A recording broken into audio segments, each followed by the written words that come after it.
दिल्ली के वातावरण मंत्री गोपाल राय ने पीएम मोदी को चिट्ठी लिखी है कि नकली बारिश जी की वो करवानी चाहिए। तो ये जो एक मैकेनिज्म है, प्रोसेस है आर्टिफिशियल रेन का, ये आर्टिफिशियल है। हवा चलती है या बारिश होती है उससे एयर क्वालिटी इम्प्रूव होती है, क्योंकि जो एयर क्वालिटी में जितने भी पोल्यूशन है या आपके प्लूटांट हैं वो डिस्पर्स हो जाते हैं जब भी बारिश होती है, हवा चलती है। शुरुआत में पहले देखना पड़ेगा कि उसका इफ़ेक्टिवनेस कितना है। इफ़ेक्टिव ज़रूर रहेगी, लेकिन कितने एरिया में रहेगी, कब तक रहेगी, ये थोड़ा सा जो है जब भी मॉडल कोई ऐसा बनता है उसके बाद जो हम बता पाएंगे।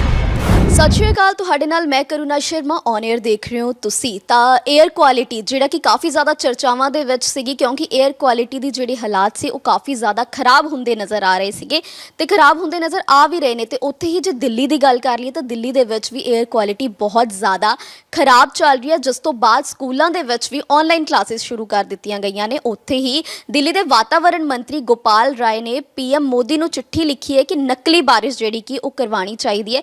ਪਰ ਇਹ ਨਕਲੀ ਬਾਰਿਸ਼ ਹੈਗੀ, ਜੇ ਨਕਲੀ ਬਾਰਿਸ਼ ਹੋ ਜਾਂਦੀ ਹੈ ਤਾਂ ਕੀ ਜਿਹੜਾ ਕਿ एयर क्वालिटी खराब हुई है उस दे नाल नजिठिया जाएगा। इस सारी चीज़ नूं गलबात करांगे, लैके गलबात करांगे। साडे नाल मौजूद ने मौसम विभाग के डायरैक्टर सुरिंदर पाल जी। सत श्री अकाल सर। सत श्री अकाल जी।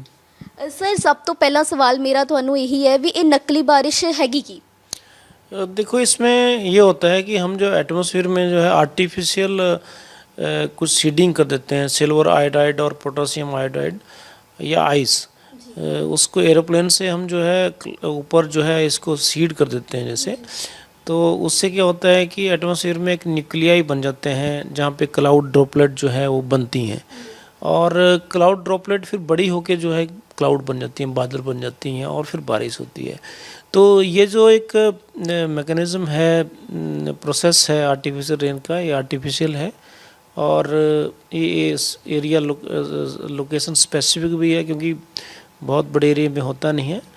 तो ये इसका एक मैकेनिज़्म है जिसकी वजह से हम आर्टिफिशियल रेन जो है करवा सकते हैं। वैसे सर, तुहाडे मुताबिक जी आर्टिफिशियल रेन दे नूं लैके वातावरण मंत्री गोपाल राय जी ने चिट्ठी लिखी है, वो सही है या उन्होंने अप्रूवल मिल सकती है? नहीं, देखिए, बारिश से कंट्रोल होती हैं चीज़ें। जैसे एयर पोल्यूशन की बात है तो हवा चलती है या बारिश होती है उससे एयर क्वालिटी इम्प्रूव होती है, क्योंकि जो एयर क्वालिटी में जितने भी पोल्यूशन है या आपके प्लूटांट हैं वो डिस्पर्स हो जाते हैं जब भी बारिश होती है, हवा चलती है। तो आपने देखा होगा कि चंडीगढ़ में भी कुछ दिनों से हवा है, तो एयर क्वालिटी इम्प्रूव भी है और जो भी वातावरण में जो है जो भी पोल्यूशंस है वो भी कम हुआ है।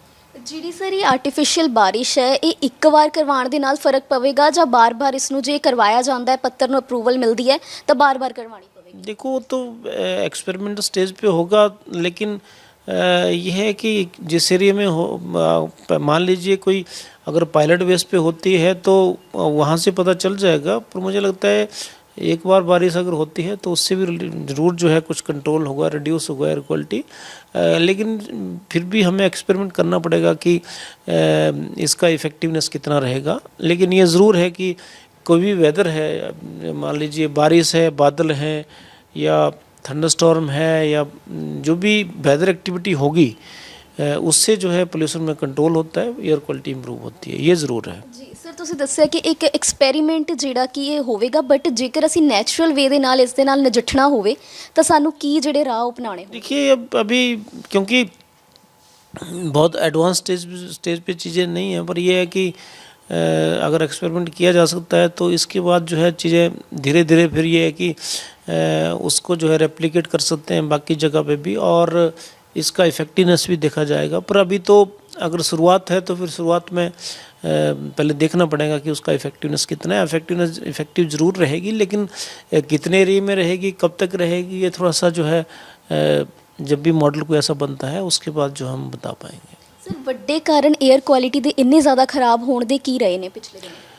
देखिए, 2-3 चीज़ें हैं जो मुख्य तौर पर, एक तो पोल्यूशन लेवल जो सारा साल हम एमिट करते हैं, गैसेज है, जैसे PM 2.5 है, PM 10 है, नाइट्रोजन डाइऑक्साइड है, सल्फर डाइऑक्साइड है, ओजोन है। ये मेन जो गैसें होती हैं एटमॉस्फेयर में, आमतौर पर और भी हैं, लेकिन जो कि ब्रॉडली अगर मानते हैं हम ये गैसें, तो इसका जो सारा साल हम जो है जितना भी एक्टिविटी हमारी होती है, चाहे वो ट्रांसपोर्ट सेक्टर है, गाड़ियां हैं, चाहे इंडस्ट्री है, उसके बाद आपका कंस्ट्रक्शन सेक्टर है, उसके बाद एग्रीकल्चर सेक्टर है, उसके बाद जितना भी हमारा जो वेस्ट मैनेजमेंट जो हमारा एक एरिया है, जितना भी जो मिशन होता है आसमान में रहता है। तो विंटर में क्या होता है कि जनरली तापमान कम हो जाते हैं नॉर्दर्न हेमिस्फीयर पे, और हवाओं की गति भी कम हो जाती है। तो जितना भी पोल्यूशन एटमॉस्फेयर में होता है तो ये ट्रांसपोर्ट नहीं होता है, कहीं निकलता नहीं है और वहीं एक जगह पे वो खड़ा हो जाता है। कारण ये होता है कि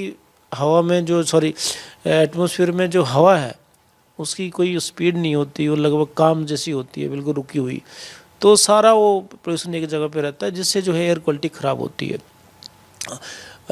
दूसरे ये है कि एक एंटी साइक्लोन इन दिनों बनता है। एंटी साइक्लोन का मतलब ज़्यादा हवा इकट्ठी हो जाती है, जिसकी वजह से जो है सारी चीज़ें एक जगह रहती है। दो तीन कारण है कि ह्यूमिडिटी बढ़ता है, आपका हवा की गति नहीं होती है, और तीसरा पोल्यूशन, क्योंकि पोल्यूशन जो सारा साल हम इमिट करते हैं वो इस टाइम पे इकट्ठा हो जाता है, क्योंकि उसको हवा और जगह ले नहीं पाती, उसमें गति नहीं होती। ਜੀ ਸਰ, ਪਿਛਲੇ ਦਿਨ ਜਦੋਂ ਆਪਾਂ ਨਿਊਜ਼ਪੇਪਰ ਵਗੈਰਾ ਪੜ੍ਹੇ ਤਾਂ ਉਹਨਾਂ ਦੇ ਵਿੱਚ ਇਹ ਆਇਆ ਹੈ ਕਿ 에ਅਰ ਕੁਆਲਿਟੀ ਇੰਨੀ ਕੁ ਜ਼ਿਆਦਾ ਖਰਾਬ ਹੋ ਚੁੱਕੀ ਸੀ ਕਿ ਦਿਨ ਦੇ ਵਿੱਚ 20 ਤੋਂ 30 ਸਿਗਰਟਾਂ ਪੀ ਲਓ ਜਾਂ ਫਿਰ ਇਸ 에ਅਰ ਕੁਆਲਿਟੀ ਨੂੰ ਇਸ ਦਾ ਸਾਹਮਣਾ ਕਰ ਲਓ। ਤੇ ਇਸ ਕਦਰ ਜਿਹੜੀ ਕਿ 에ਅਰ ਕੁਆਲਿਟੀ ਖਰਾਬ ਹੋਈ ਹੋਈ ਸੀ, ਤਾਂ ਕਿੰਨਾ ਕੁ ਸੱਚ ਇਸ ਗੱਲ ਦੇ ਵਿੱਚ? नहीं देखिए, अगर इसका कंट्रीब्यूशन देखें तो कंट्रीब्यूशंस के जो मेन जो सेक्टर है हमने आपको बता दिए। बाकी ये तो क्वांटिफाई करना पड़ेगा, क्योंकि ये तो अजम्पशंस है कि सिगरेट भी करेंगे, लेकिन जो मेन आपके सेक्टर हैं जो अमिट करते हैं पोल्यूशंस को, जिसमें ट्रांसपोर्ट सेक्टर जैसे मैंने बताया, इंडस्ट्रीज़ हैं, कंस्ट्रक्शन सेक्टर्स है, एग्रीकल्चर है, और इसके बाद वेस्ट मैनेजमेंट है। इसके अलावा और भी गए, जैसे आपका रेफ्रिजरेटर है।